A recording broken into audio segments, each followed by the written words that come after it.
Dopo 7 edizioni di Festival Venice Open Stage che hanno portato decine di accademie di recitazioni internazionali, compagnie teatrali, laboratori e dibattiti sul palco in Campazzo San Sebastiano nel cuore di Venezia, quest'anno rischia di saltare tutto.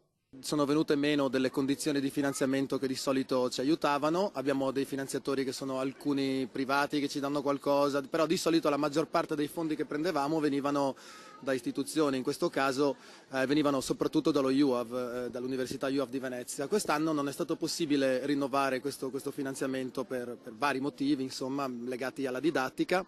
E di fatto il punto centrale è che noi siamo rimasti coi piedi in acqua fondamentalmente. Gli organizzatori sono disperati all'appello, mancano quasi 20.000 euro. Stiamo lanciando un appello davvero disperato in questo caso, perché se noi non arriviamo a quella cifra, a 9-10 mila euro almeno, il festival non parte. Saremo costretti a chiamare le compagnie, a chiamare i nostri partner che sono compagnie internazionali, scuole di recitazione che vengono da tutta Europa, da tutto il mondo, insomma saremo costretti a chiamarli e dirgli: ragazzi, quest'anno il Venice Open Stage non si fa, niente arena in Campo San Sebastiano, niente teatro sotto le stelle, niente, si va al mare. Per questo abbiamo aperto un crowdfunding, un finanziamento su una raccolta fondi su produzioni dal basso e attraverso questa piattaforma stiamo cercando di racimolare 15.000 euro è il tetto. Noi dobbiamo arrivare, per far partire il festival, almeno a 9.000 per poter iniziare. Negli anni il festival si è distinto come evento altamente sociale, punto di riferimento per residenti, studenti e turisti. È un festival di teatro gratuito, all'aperto,